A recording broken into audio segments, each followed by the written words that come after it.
Gracias, Betty. A las afueras del Senado, ¿por qué, Betty? Porque vine a visitar a unos amigos acá y a platicar un poquito sobre la situación de Guatemala y a enterarme de qué están pensando. Y pues me he llevado la grata sorpresa de que ya están enterados del caso Bielman, de que están siguiendo de cerca el caso Bitkov, de que tienen en la mira a Mayra Bellis, tienen en la mira a Boanerges Mejía por el tema de los 70,000 de Sinibaldi. Se preguntan por qué la fiscal general no ha procedido, no han avanzado las investigaciones en contra de Boanerges Mejía y en contra de Telma Aldana. También saben lo del edificio, saben lo de José Marroquín, del hijo de Oscar Clemente, que trabajaba para ella siendo asilado político en Estados Unidos, y se preguntan cómo es posible que siendo asilado, porque según lo que me dicen, el estatus bajo el cual está aplicando este jovencito es asilado, y entonces contradice el que haya recibido dinero del Estado, del cual se supone que está huyendo, porque un asilado está huyendo del Estado, de su gobierno del país de origen.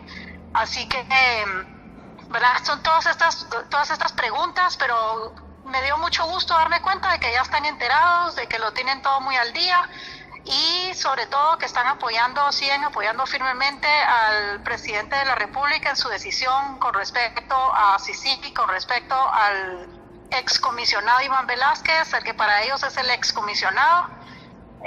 Quizás para los demócratas de la Cámara y el senador Bob Menéndez, Velázquez sigue siendo comisionado, pero para los republicanos, para muchos republicanos, pues ya no muy lo toman en serio.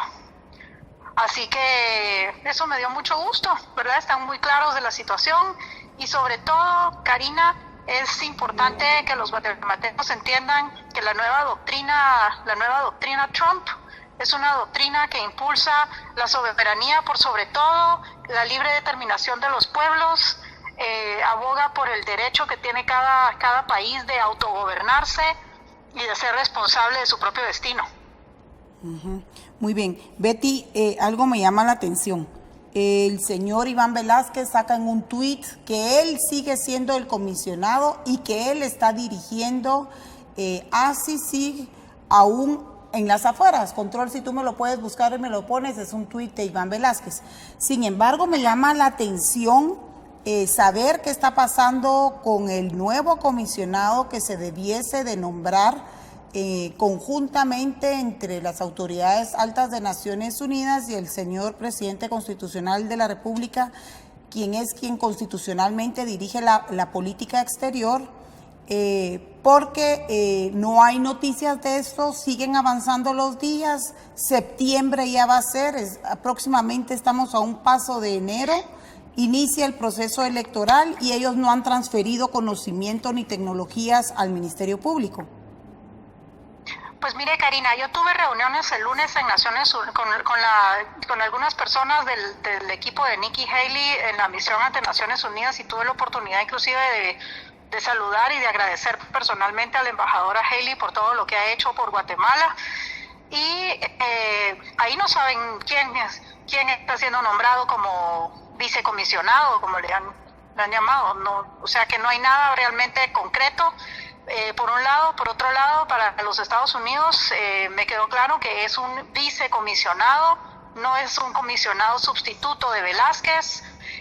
No es cierto, Gutiérrez básicamente se está burlando de Guatemala, se está burlando del presidente de la República, porque esa es la realidad. Al decir al haber acordado con el presidente que iban a nombrar un sustituto, y al acordar con el presidente que iban a nombrar un vicecomisionado, que iban a ser aprobados por el presidente de la República, que él tenía la última palabra, y que serían nombrados en sustitución de Velázquez, porque a la hora de la realidad estamos viendo que no están haciendo eso. Naciones Unidas prácticamente sigue empeñada en mantener a Iván Velázquez en el cargo, y la única forma en que esto se puede detener es que el presidente de la República denuncie ese mandato, cosa que según es sondeado, a los republicanos en Washington no muy les importaría.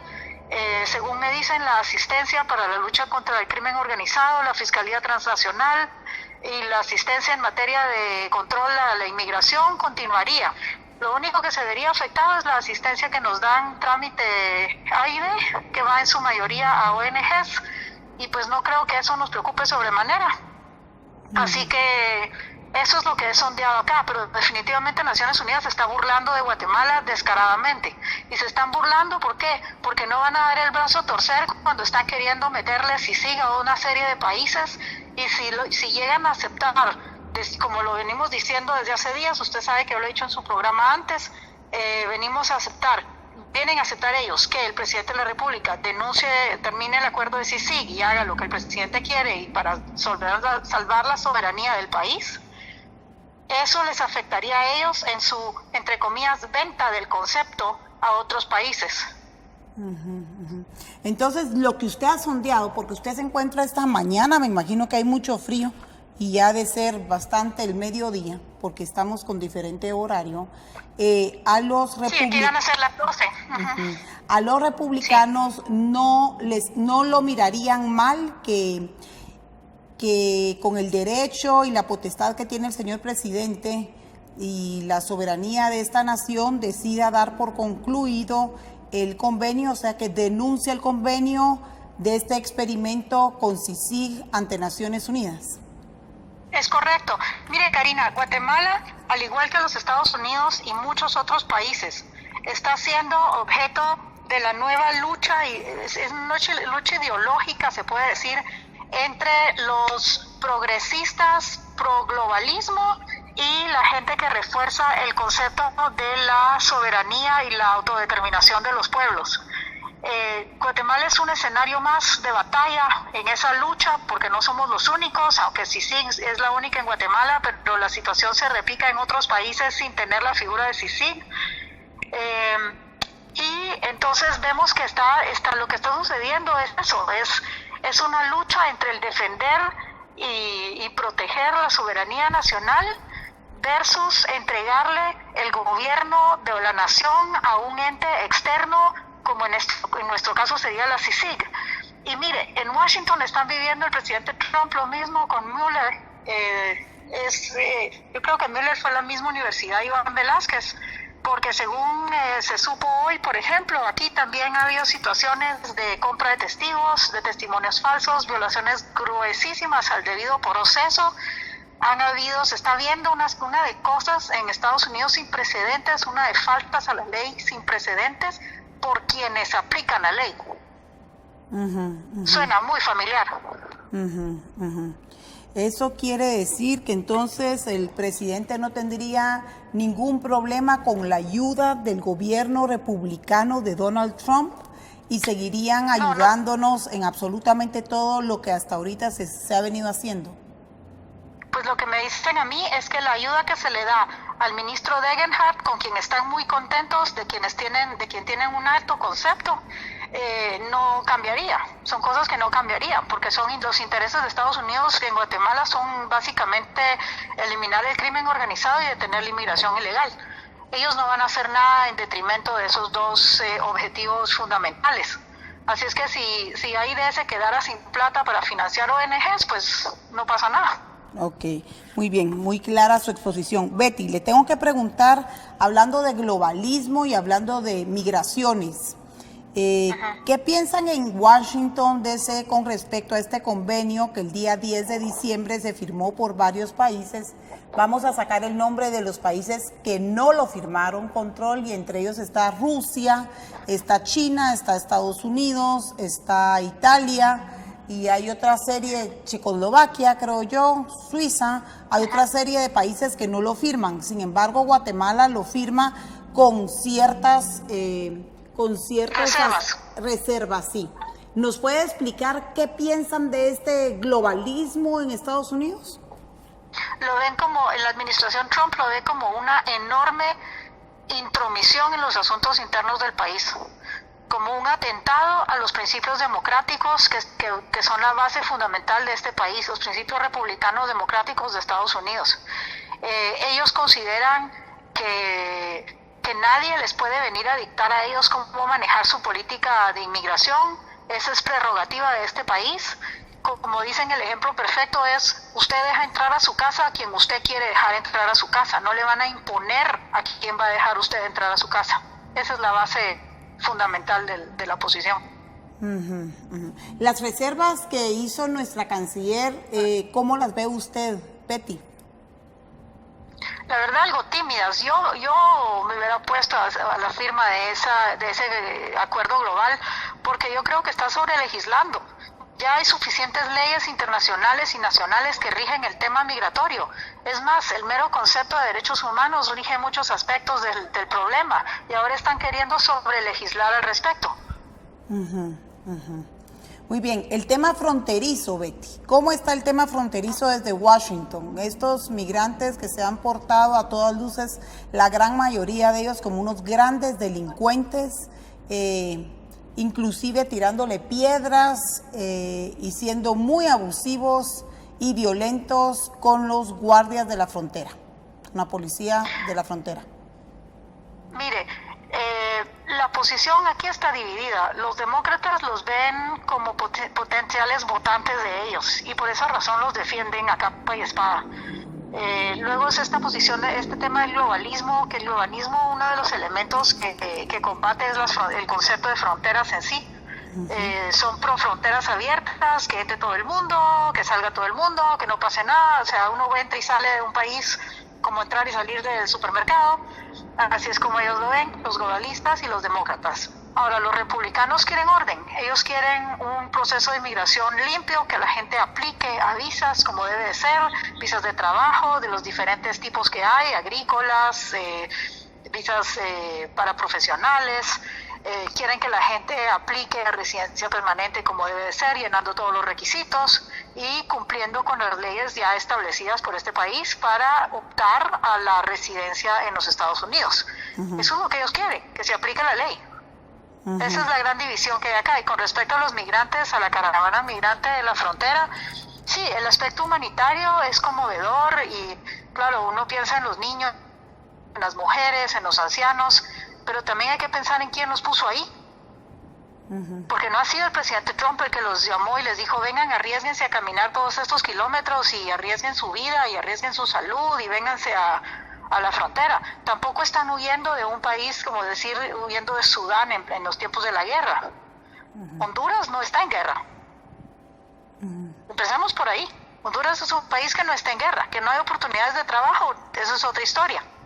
Pero no es un país en guerra. Tampoco nosotros lo somos, tampoco México.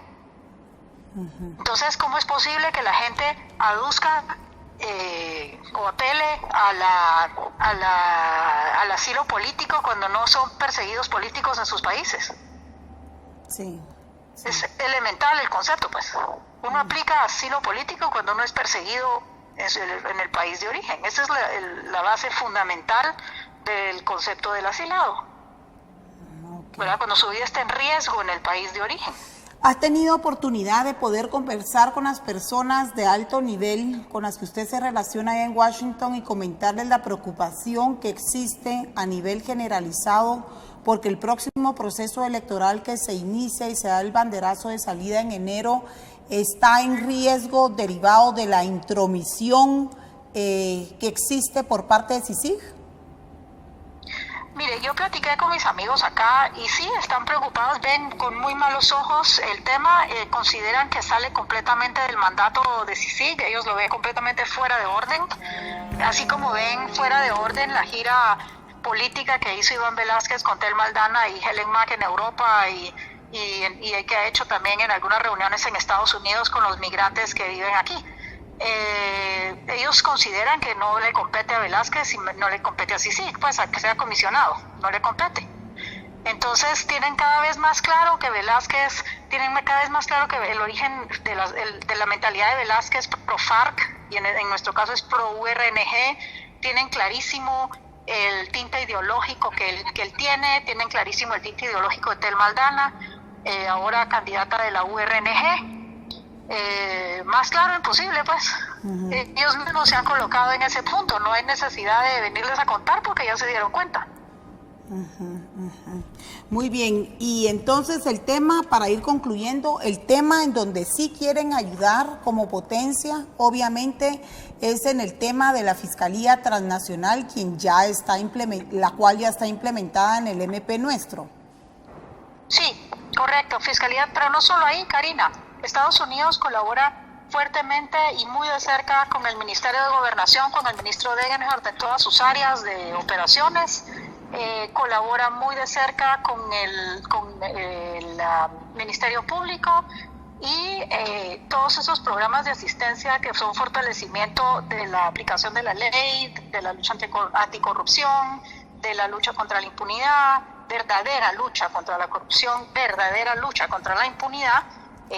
Tenemos el apoyo de Estados Unidos y eso no va a cambiar. Muy bien. Muchísimas gracias, Betty. Gracias por aceptar nuestra comunicación. Gracias a usted, Karina. Un saludo a los compatriotas y esperemos que de verdad el 2019 nos traiga bendiciones para Guatemala, porque hay mucha gente trabajadora que merece vivir en paz y con seguridad y con certeza jurídica y en un país más estable. Y ojalá el presidente tome las decisiones que debe tomar.